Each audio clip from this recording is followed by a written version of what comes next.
I've been to Syria 6 times since 2014, 2 of which were with international delegations, and 4 times were independently on a visa I applied for, paid for, and waited for. My trips have been self-funded or fundraised, and I've gone at my own risk and been able to travel freely in the country to areas I wish to travel to. I've been many times to Homs, to Malula, to Latakia, Tartus, Siath, Sweda, and again Aleppo 4 times. And I mention these because I think it's important people realize wherever I've gone, I've spoken in Arabic to the people I'm speaking with. What Donna, what Sarah have said, that the people support their army and government is absolutely true. Whatever you hear in the corporate media is the complete opposite. And on that note, what you hear in the corporate media, and I will name them, BBC, Guardian, New York Times, etc., on Aleppo is also opposite of reality. Aleppo since 2012 has been inhabited by different terrorist factions, among them al-Nusra, among them the so-called Free Syrian Army, which has committed the same heinous acts of terrorism as al-Nusra, as ISIS, as Ahrar al-Sham, as Nuruddin al-Zinki, which beheaded a 12-year-old Palestinian child, and somehow is still deemed moderate. Since 2012, these areas of Aleppo, which have now recently been freed, their occupation by these terrorist factions has meant the greater Aleppo, the 1.5 million plus population of greater Aleppo, have suffered sieges denying them food and medicine. They've suffered for years a want of electricity and water, and they've suffered daily bombardment by these terrorists of mortars, of gas canister bombs, which are improvised and made locally, of water heater bombs, which are even more powerful and can level floors of entire buildings, of conventional weapons like Grad rockets supplied by the West, and etc. As I said, they've suffered these attacks on a daily basis, and even now, because there are still Western-backed terrorists in pockets of Aleppo, there are still mortars and gas canister bombs raining down, and people are still dying in Aleppo. This is another reason why the liberation and securing of these areas is imperative, because that will actually bring peace to Aleppo. Now, my colleagues here mentioned the nature of unity in Syria and the fact that Syrians see themselves first as Syrian before any sect. This is an important point because our media and the Gulf media has made Syria out to be sectarian, which is something the Syrians themselves have denied. But it's a tool to make people confused. It's a tool to make people believe that it's Sunnis against Bashar al-Assad, when in fact, bear in mind that Aleppo is overwhelmingly Sunni and is with the government and is with the army and is suffering from the terrorists who declare that they are liberating the city in Syria. Other points about Aleppo are hospitals in Aleppo have been attacked. I'm sure you've heard in the media that hospitals have been attacked. Well, this media is referring to the pockets of Aleppo that were occupied by terrorists. And they have manufactured stories, and I can give you a precise account. In April of this year, there was a hospital called the Al-Quds Hospital, which in a concerted effort, all media said was attacked and targeted and badly damaged by either the Syrians or the Russians. In fact, the Russians had satellite imagery showing that this hospital was in the same shape that it was in October 2015. No difference. Therefore, it was not attacked. Months later, The Guardian, which is a prominent British newspaper, actually said the Al-Quds Hospital that it had alleged months prior to be attacked and destroyed was treating victims of so-called chemical weapons attacks. So even the media that is lying is inconsistent in their lies. But there have been hospitals attacked. I went to the Al-Dabit Hospital, which is in Aleppo City. It's a maternity hospital. It was attacked on May 3rd, and 3 women were killed. You would think this would be something raised at the UN or by so-called human rights groups, but it was not.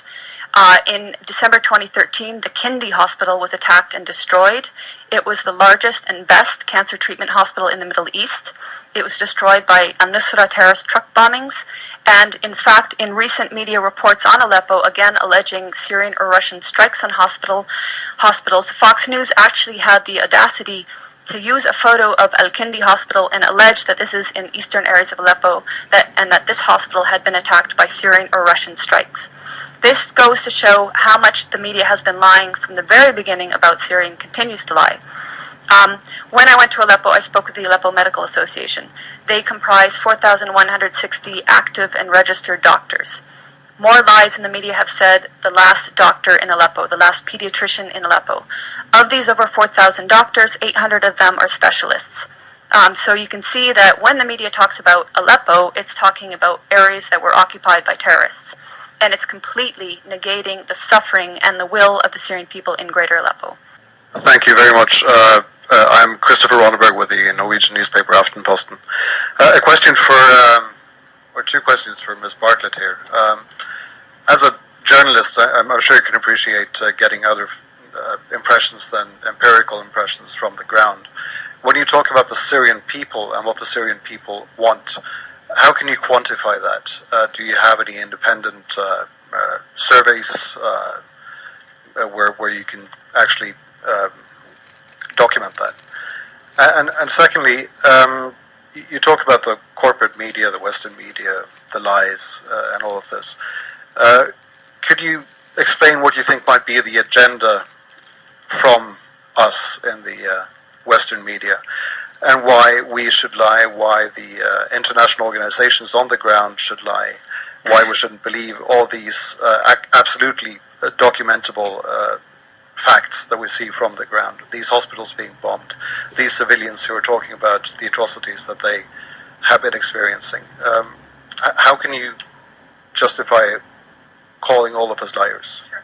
Thank you. I mean, there are certainly honest journalists amongst the very compromised establishment media.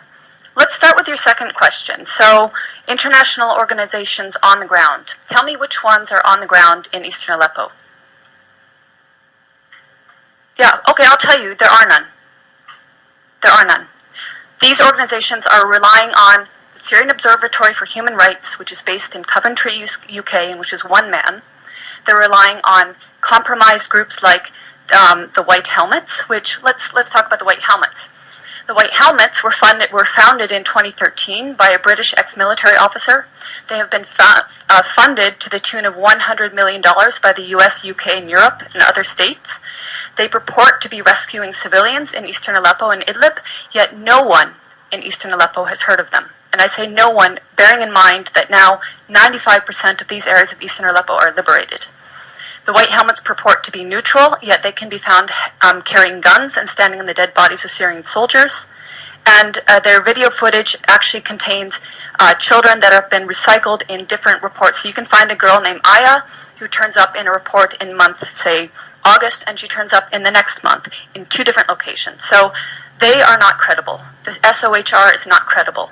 Unnamed activists are not credible. Once or twice, maybe, but every time, not credible. So your sources on the ground, you don't have them. As for your agenda, not your, but the agenda of some corporate media, it is the agenda of regime change. How can the New York Times, I was reading it this morning, or how can Democracy Now!, which I was reading the other day, maintain until this day that this is a civil war in Syria? How can they maintain until this day that that the protests were unarmed and nonviolent until, say, 2012? That is absolutely not true. How can they maintain that the Syrian government is attacking civilians in Aleppo when every person that's coming out of these areas occupied by terrorists is saying the opposite? So that's with regards to your question on lying Western media. How do I quantify the support of the Syrian people? The elections. In 2014, the Syrian people held elections. The voter turnout was 88%, including people in Lebanon, where I was during the elections in Lebanon, which were actually ran for 2 days, extended hours, people walking for kilometers to reach the embassy, including people who flew from their own countries like mine, which has criminally shut the Syrian embassy so that Syrian people have no rights, and including people within Syria who braved a torrent of terrorist mortars and missiles on election day. And yet, voter turnout rate was something like 88%, I believe, and then the election, the results were 78, I believe. I think Tim Anderson gives you the opposite. Okay, I might get the turnout wrong. So the results. 74 was the participation. 74 participate, 88. Okay. Anyway, the point being, overwhelmingly, the people support President Assad. That's based on elections, based on my own travels. Okay, so that's subjective. But as I said, I've traveled around Syria, talked with people of all faiths, all walks of life, and there are people that want change in the government. We're not pretending they don't want change. Everybody wants change. But in terms of support of the government, the point is they don't see President Assad as the problem. They see the problem as terrorism. They see elements of problems in the system that they have there. But President Assad, they don't see as the problem. They actually overwhelmingly support him. So I'm basing it on their choice in their leader, and I'm basing it on my interactions with people in Syria and Lebanon.